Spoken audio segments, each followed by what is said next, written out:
Happy Wednesday, everybody. I hope you're all well. I feel a lot better today, thank God. I've still pain, but and it's kind of the bruising on one area is getting worse, and some of the pain is getting worse. But I'm feeling better in myself, so I know there's healing going on. So thank God. And thank you again for all your prayers and thoughts. I really appreciate it, and it is getting me well. I was just thinking actually when I went in for the what's it called, the anaesthetic.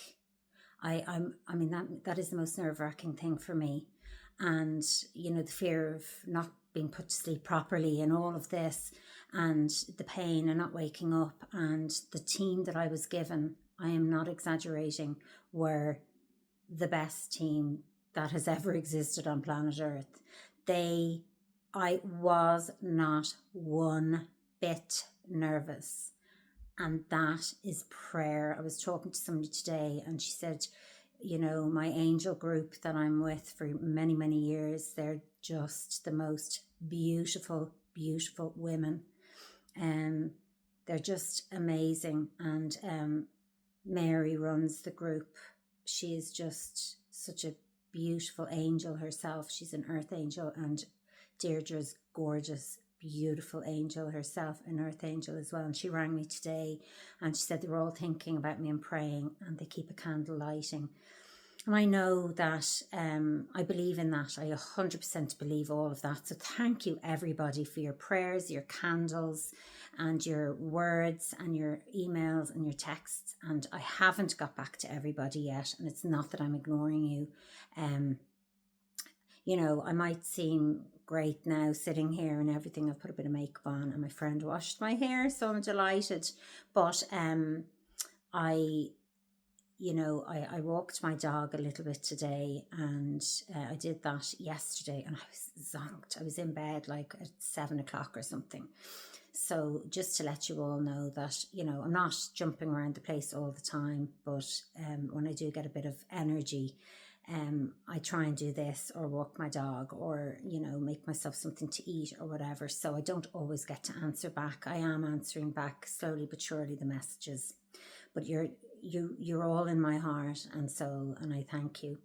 So I wanted to talk today about my teen years. So I did talk about it, kind of veered towards, my primary school last time. And I was thinking about it, and I suppose for me, it's the people who are contacting me is kind of the audience I'm thinking of in my head.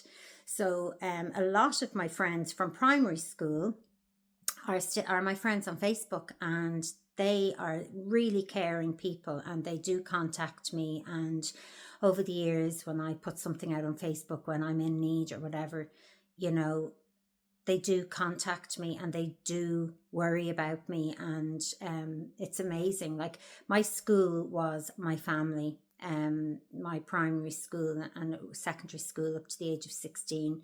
I did 4 years and then 2 in a different school. So I'd like to just talk about, going from a child into an adult, which is your teenage years. And as that happened, when I went from 12 to 13, like, my dad died when I was 12, and 7 days later I turned 13. And going from that age into something else, it's a very difficult and trying situation for most people.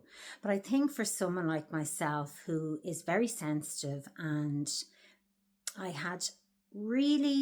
don't know where it came from. Did it come from me as a human being? I think it probably did. I was very, very sensitive my whole life, and from very young. I remember and I don't know if my classmates remember this, but I remember even in primary school, if there was a new person starting, I was always asked to sit beside them, and they'd sit them beside me, and they would ask me to stay with them and have lunch with them and things like that. And I did. And I remember very particularly a beautiful girl called Anna Maria. And she came from, I think, Italy or somewhere, But she, apparently, I asked about her somewhere, and she's married now with children. But she was a beautiful girl, and she came into, I think, first year, which is when you're 13 in Ireland, 12, 13. And then there was another girl, Mary, and she was from the travelling community. And she came in, and she was the most beautiful. She had little dark ringlets, these gold earrings, and she was just stunning. She had these freckles, oh my gosh, all over her face. She's like a doll. And I remember trying to teach her how to write the word O. I was told to teach her. That was in high infants when I was 6, and I remember I was looking forward to going out and playing in the yard. And Mrs. Broderick asked me to stay in and teach her how to write the letter O. Now, when I look back as an adult, I know that was because it was to try and help her to fit in, and maybe she was very shy and everything. I met on the bus about 2 years ago. There were these people on the bus beside me, and we started chatting, and I asked, were they from Nutgrove? And they said no, but our relations are. And I asked them their second name, and they told me. And I asked them, did they know Mary? And they did know Mary.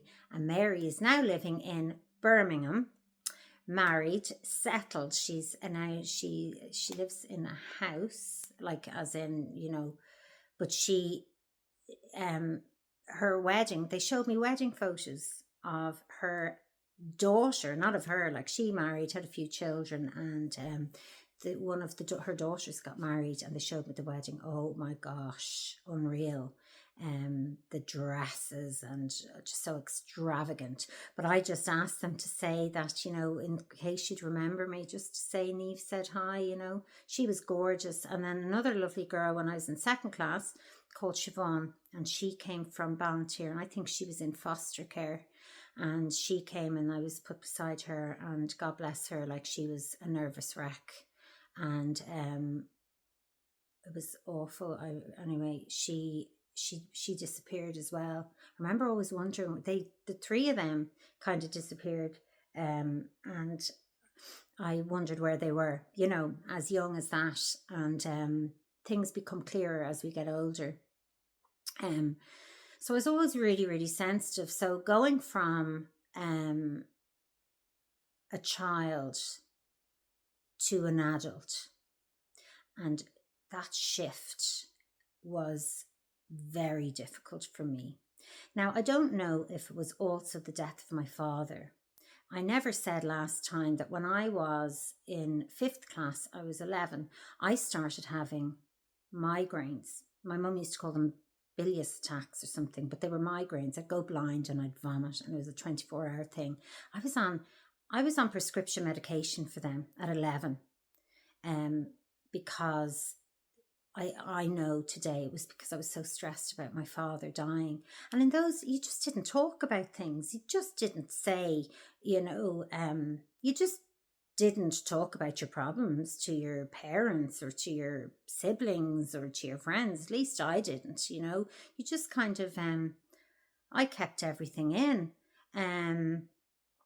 So I had this thing that when Dad died, I was kind of embarrassed that I hadn't a dad. Now, again, as I got older, I've realised, and I've been told through therapy and stuff like that when a parent leaves, a child blames themselves. But it also happens when a parent dies. So I thought my dad died. I only found this out, years and years later.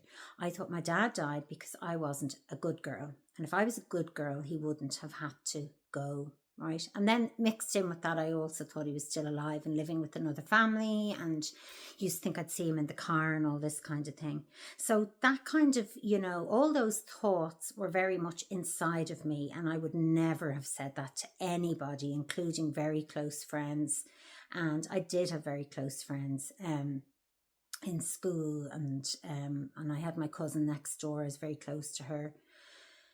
And but I would never, I don't know why. It's just, we know that children keep things to themselves, and they fret and things like that.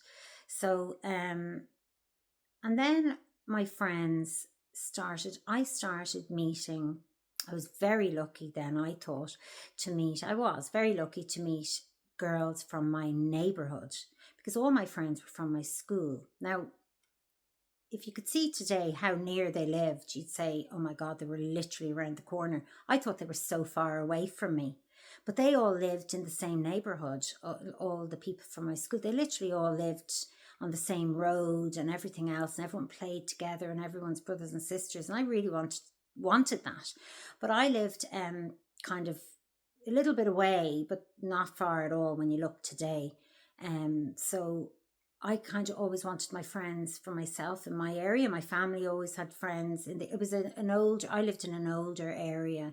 So all my brothers and sisters would have had friends on the road and everything else, but they all grew up. And then I happened to be, there weren't that many younger people. There were, on both sides, there were. And then, so I met these teenager girls from my road and behind my road.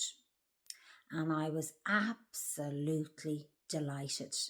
So me and my cousin next door, we'd walk down the road and, we'd kind of go hi and whatever else. And I ended up hanging out with these girls. I was so delighted. There were 4 of them. And there was like Jane and Julie, and then there was Yvonne and Jane.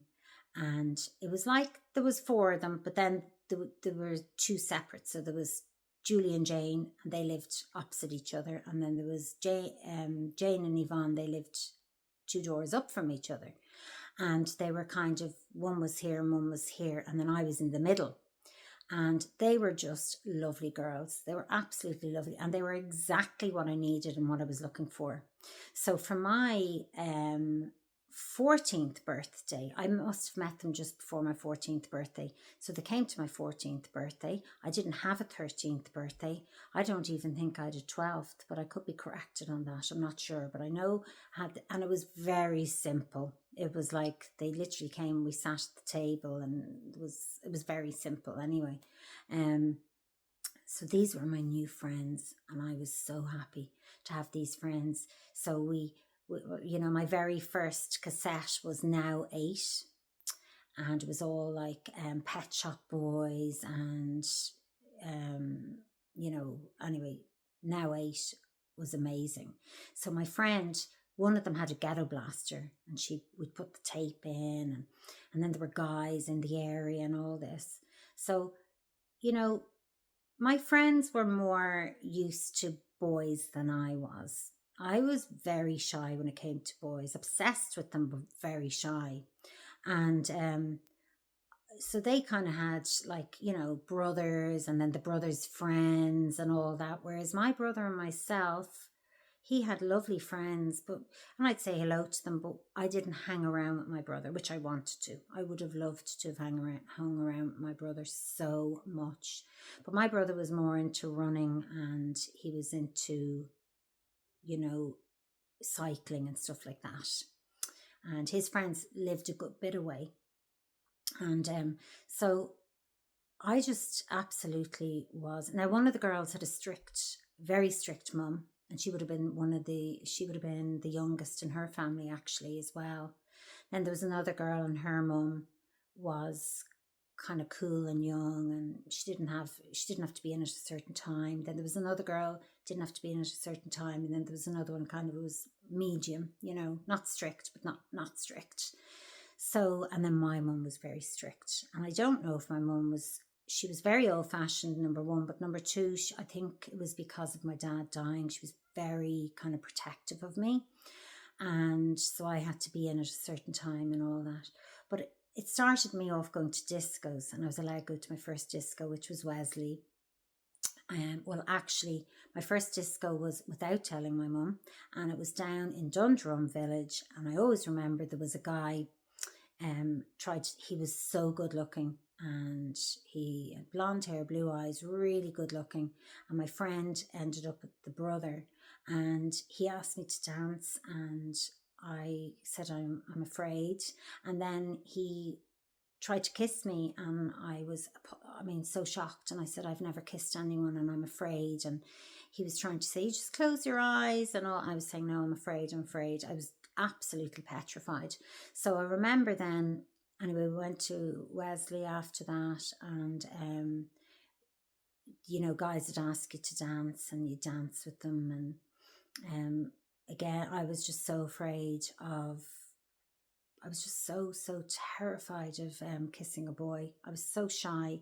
And I remember one of my friends, her boyfriend was in school with me for 3 years, and he was a lovely fella, and he would have been 14, I was 14, he could have been 13 or whatever. And I remember she said, you can practice on him. And so I just remember literally the two of us sticking our tongues out, and they tipped, and I went crazy. I was like, oh my God, that's disgusting.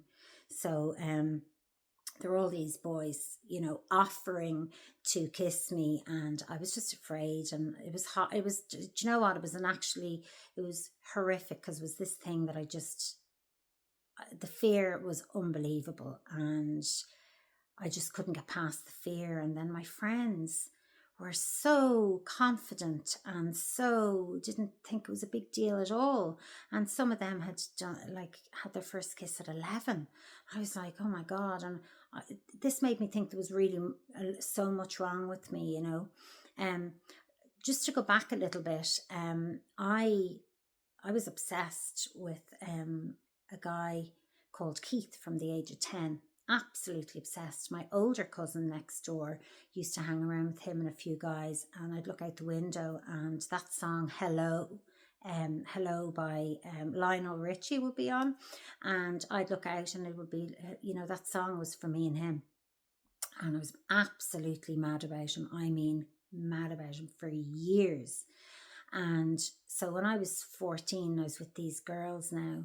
One of the girls, her brother hung around with him, and I was being noticed a little bit, and I was kind of part of the gang. And now they were a bit older by, oh God, maybe, I don't know, 2 years or 3 years, I don't know. But I was mad about him, and everyone knew I was mad about him. And but like that, there was no way in a million years I could have gone out with him or anything, because I would never have kissed him. I was just so afraid. And I think that came from, and some people who are watching this might remember, I used to bring in, I found in my house, in one of my sister's drawers or under a bed or something, I found this thing called the Book of Love. And the Book of Love was everything you can imagine. Now, it was actually probably for people who got married and to teach them how to make love. So it was all these drawings and positions and names of things. And so for me, I found that when I was about 10. So for me, kissing kind of meant that led to that. So I was just so afraid. And I didn't understand, when I think about it, I really didn't understand that, there's a lot of innocence before anything happens or whatever. I didn't know that. And so for me, a kiss was like just huge for me. It was just too big for me. And I was very shy and all of that. And yet I loved my friends, and I was clown of the class, and I was always laughing, always being the clown, singing away. I used to go to singing lessons. My mom was so amazing. And from the age of, I think after Dad died, now I was doing drama before that because I was so shy. She just said, she's too shy, and she brought me to drama. Mrs. Widger was a lovely woman. She brought me to her, and I loved drama in school. And when I was 12, I remember Dad was dead, so I was probably 13 now at this stage, and I used to go to this man over in Ballsbridge, and she used to bring me, now when I think of it, she'd bring me all the way to Ballsbridge. We'd have to get a bus. We'd walk for ages. God, she was amazing. And we'd go in and to this little cottage, probably Donnybrook cottages or something. And I'd go in, and he'd say, you can leave now. And my mum would leave for an hour and then come back and pick me up. But I remember telling her she didn't like him. He gave her the creeps. But he'd show me how to breathe, and he'd put his hands on my breasts and say, breathe in and breathe out. And then he'd do it to himself and then do it to me. Now, part of me thought what he was doing was wrong, and part of me didn't know if I was just imagining that he was doing something wrong. But anyway, I had only done a few lessons with him. I was a bit uncomfortable with him. But my mum said, you're not going back to him. She wouldn't. She just said, you're not going back to him. You're not going back to him. She's very good in that sense. And just something else on that, there was somebody else, a neighbour of mine. I remember this man giving me gifts all the time. He used to give me gifts. He gave me a fan, like a kind of Chinese type fan thing. He gave me like a cuddly toy. Then he gave me a cladder ring, a man's cladder ring. I was only about 10. And then he was giving me all these gifts all the time. And I'd come home and I'd say, oh my God, look what he gave me, and I was so happy. And I really liked him. And I thought, this man loves me and I love him and he's lovely. And he told me to come over to his house. So I told my dad, I said, he wants me to go over to his house. I called him Mr. whatever his name was. And I always remember my dad getting really angry and saying, you are not going to his house and you're not to take anything else from him. Do you hear me? I couldn't understand. It's only years later you kind of go, huh, you know what I mean? So my parents were kind of good in that sense, and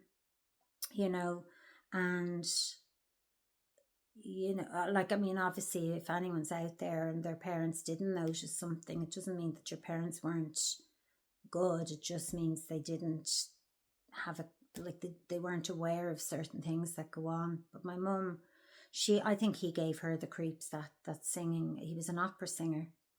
So then anyway, so that was that. And so I used to be singing with my friends and dancing and everything else, and I loved it. And I loved being a teenager. I loved me and my friend. There were 3 of us then. I think the kind of group of 5 of us, we still hung around together, but it kind of went this way. So there was 2 here, and I kind of went this way. And so then we used to buy T-shirts, like one would buy a pink, one would buy a green, and one like very pale green, pale pink and pale blue or something. And we always had the same clothes on, and we used to wear the touch of pink lipstick and the blue eyeshadow and blue mascara. And oh my God, the joys of becoming a teenager and the songs. I love music, and the songs were all, I don't know, I'm trying to think of songs now, Don't Leave Me This Way and Depeche Mode and all this stuff. And I just loved it. I loved it. This promise. There was something in me now. There was this spark. And Madonna was big now, and like a virgin and all that. And she was beautiful, and I thought, I want to be like Madonna, and I want to be a singer, I want to be an actress, I want to live in America. I was full of that absolute hope and joy, and I still can feel that if I hear a song, it brings me back to that feeling. I'm in school, I'm enjoying school, not as much, but I'm doing really well in school. I'm in kind of all top honours classes. I'm doing very, very well in school, probably because it's kind of easy around that age. And again, I'm with all my friends since I was 5. Now there's a whole influx of new girls coming in from Rathfarnham School, from, the same school, but on another part of the land. So they came in, and there was a bit of a shuffle. And we were then separated there was another separation of classes. And I had, my head teacher was Miss O'Sullivan, and she was amazing. I was terrified of her, absolutely terrified of her. and she was an amazing teacher. She taught me Irish, French, and another subject, maybe it was English, but she was an amazing teacher, and she was just this, she was very different, and, and I used to always kind of make everyone laugh before she went to the class, and everyone would be laughing and I'd be sitting really still and straight, thinking she'd think I was a really good girl and they were all bad, but she knew then I was the instigator. And but she, I still had that really solid foundation of school, really solid foundation. I was bullied a little bit in school by the girls above me, and it was actually a girl in my class. It was her sister and cousin used to bully me on the way home from school, actually for kind of a few years. I was bullied then. I was bullied a lot. Now, when I say I was bullied in school, I was on the way home, and I was kind of bullied. It wasn't great. I was frightened actually for my life, whether I should have been or not, sometimes. And then the bullying started at the discos, and I started hanging around the bowling alley. And that's when I was introduced to all these teenagers, like loads and loads of teenagers, all my age, and the same ones that went to the disco. And they're all from surrounding areas, really, and big gangs of people.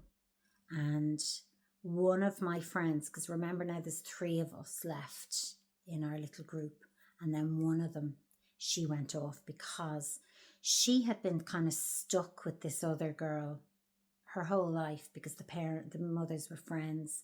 So she kind of got rid of her and went off and she was 2.5 years older than me. So she would have been about maybe 3.5 years older than the other girl, or 4 years or something. So, because I was in the middle of their age, so she disappeared, which really hurt me. I mean, really hurt me. I idolized her. I adored her. I used to stay over in her house. She'd stay in my house. I loved her. Like, she was literally, I absolutely and utterly adored her. And she chose to hang around with another girl who she'd met. I think she'd left school. Would she have left? Oh yeah, she went to a different school, or she met this new girl in school anyway. And this other girl, I think, was from Clondalkin or something. So it was kind of far enough. But they were older anyway, and she wanted to do different things and go to pubs, I suppose, and whatever. So she went off anyway, and that broke my heart. Like, that was like a breakup, really, and I'm sure anyone can relate to that.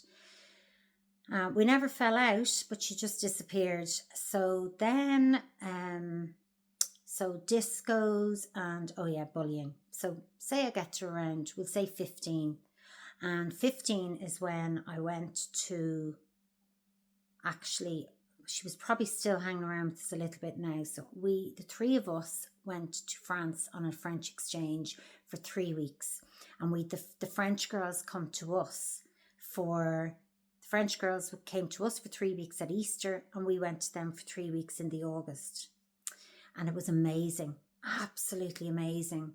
And I loved it. I mean, I went to France when I was 8 with my mum and dad, and they'd send me, we were in a caravan park, and they'd send me to the shop for bread, and they'd send me for milk, and I'd run, and the woman would get the dictionary out, and I'd look up. And I mean, it's amazing how children find interests in things when you really, work with them in a certain way. And that just made me love French and France. Oh, I loved France. So this was my second time ever in France, and I absolutely loved it. And we pulled up to the house where I was going to be staying, and it was a castle, big castle door, this huge, I know now it's called a maison forte, or a fort maison, or something like that, which means a stronghold, which is almost like a castle. But it was a castle door, and it was the cement spiral staircase. They had a grand piano. They had a few floors, grand piano. A letter they found when they were doing. It was literally bricks and mortar when they got it, because he was a teacher. They were both teachers, so they weren't like wealthy or anything, but they built this, from scratch. And I have later realised was an expert in kind of like, old stones and stuff like that, and old buildings. So, but they found a letter from Napoleon when they were building this place. They showed me photos when I was there of them, and they were naked. They were naturalists. So they were naked building this place with their friends, which reminds me, when I was there, they brought me, they were all getting into the car, and they said, we're going to one of the friends' swimming pools for the day. And I went, oh, I forgot my swimming suit. And they said, oh, you don't need it. And I went, what do you mean? They said, we don't wear them. And I started crying. So they had to just say, we can't go. I started crying. I was like, oh my God. So they were lovely. I absolutely adored the mother and the father. They were the most beautiful people, and it was the most amazing experience of my life. And she had, the girl, I would have been 15, and she was, I think she turned 16. She was older than me anyway. She turned 16 when we were there. And she had a party, like a huge party. I mean, she must have had 60 people there. And it was all these long tables. And I still have photos of them. And my two friends and all of her friends were drinking wine. And I was a pioneer. So when I made my confirmation, I took a pledge to Jesus, which is an Irish thing, not to drink. So I didn't drink. And I was the only one not drinking, and they were saying, are you sure, a little taste? I was like, no, I can't. And I was actually the only one that asked, could I go to Mass on the Sunday as well? They'd have to bring me off to Mass. They'd literally drop me at Mass and then pick me up. They didn't even stay for Mass. So that was my exchange, and it was amazing. We used to go and collect fresh cheese from the goat farm, and cycling, and they brought me to the old papal city, Avignon. They brought me to beautiful places. I ate amazing food. I met all her friends. I fell off a motorbike. This guy Elvis had this motorbike, and they put me on the motorbike, and I thought I was pulling the brake, and I just went straight ahead and fell and cut myself. And then there was another instant actually when I was there, and I got lost. So I think what I'll do is, it's a very long, it's 32 minutes already. So I think I'll leave it and continue with tomorrow, being on my French exchange at 15 and getting lost. So I can continue from that, because there's a lot. I know I'm jumping a little bit, but there's so much to say, and I'm enjoying telling you, and I hope you're enjoying listening. So have a lovely evening, and I will talk to you tomorrow. God bless. Take care. Bye.